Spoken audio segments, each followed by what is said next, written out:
Show. Turn up your mind. McCarthy saying he's not going to change the plan. He changed it overnight. The Senate has said this is dead on arrival, but it's still important because House Republicans will still have to vote on this. Yeah, absolutely. And look, I mean, you couldn't get those Midwestern Republicans without allowing the biofuel tax breaks to stay.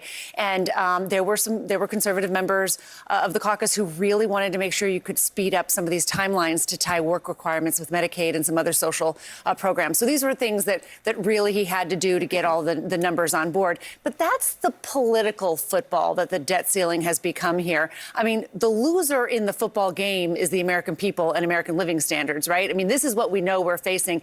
And we're facing this a lot sooner than we thought. I mean, tax receipts are down something like 35% from the same time last year. That means less money is coming in the tax season. And that money is being used to pay the bills because after January 19th, we couldn't borrow any more money. So this is really incredibly important. That's fascinating. And it's coming much sooner than we thought. So early June is this so-called X date. And they're running out of time for a compromise here. I mean, it is just unbelievable. You put anything in Republican hands and they just mess it up. They screw it up real bad.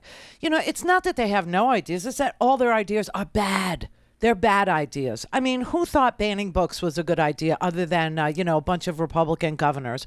Really, who thought that, arguing over bathrooms for children was going to solve any American's problem if you had a problem on wages or crime or inflation? Who really thought that debate was going to solve the problem of, paying too much at the gas pump or $9 for a carton of eggs? Really, who thought that? Who thought that, telling parents or that their teachers aren't allowed to say the word gay was going to solve any of the mass shootings that we see in the United States, right? Or banning abortion was going to save women's lives. Literally pulling back on health care for women was literally going to, put a nickel in your pocket. It was going to make you freer. It was going to make you happier. It was going to make you more secure in your situation in the United States, really.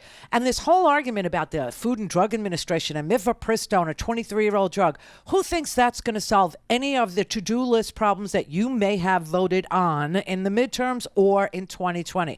Who thinks that saves democracy? Who thinks that, having no ethics at the Supreme Court is a really good, ignorable problem? You see what I mean? They don't have, good ideas. They have ideas, but they're all bad ones. This is the problem.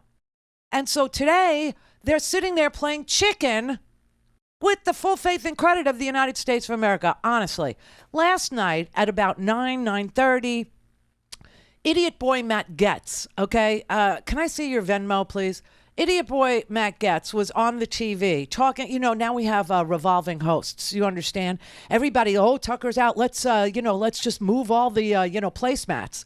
Let's just change the seats at the table. Let's just, So now, I mean, at 8 o'clock, I got Michael Smerconish on CNN. Really? This is what I have here? Or was that Don Lemon's seat? That I can't keep track. Everybody's very busy saying, that's the problem. Let's get rid of that. Okay. And so, you had Tucker Lee. Tucker, I think, is in Florida, driving around in a golf cart, having lunch with his wife, celebrating his newfound freedom, and collaborating, on the sly, on the side, with his executive producer to figure out what their next move will be. Must be nice. I swear to God, that's what he's doing. That's all he's doing. And hiring, like one of the most, awesome lawyers to argue that he shouldn't have to do a non-compete, I'm guessing, and that he wants a severance package, not commensurate with him staying off the air. See, in my day, like non-competes, I'm telling you, they are the most bizarre, horrible, horrific anti-labor things you could ever agree to. But in my day, they were there, and either you signed the contract with that in there or you didn't.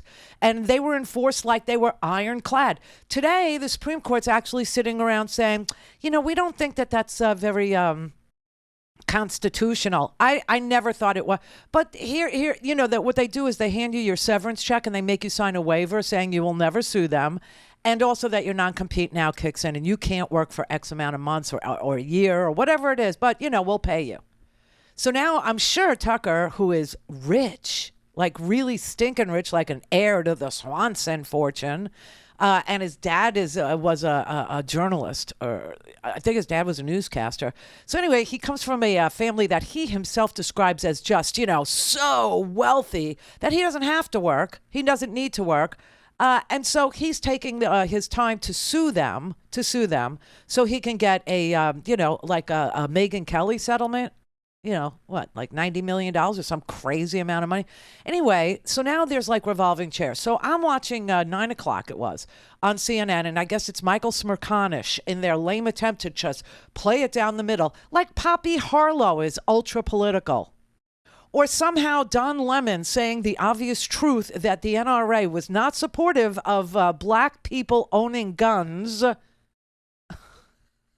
And we know that because the one singular time the NRA was against people and was for gun legislation, was for limiting who can own a gun, was after Bobby Seale and the Black Panthers went to the Capitol in California at Sacramento with a... I don't know, some sort of a menacing-looking weapon strapped around his neck, and the NRA actually said to, Ronald Reagan, who was governor at the time, no, we'll support you in gun regulations. We can't have this. We just can't have this. But so Don Lemon points that out to somebody, and he's fired? Really?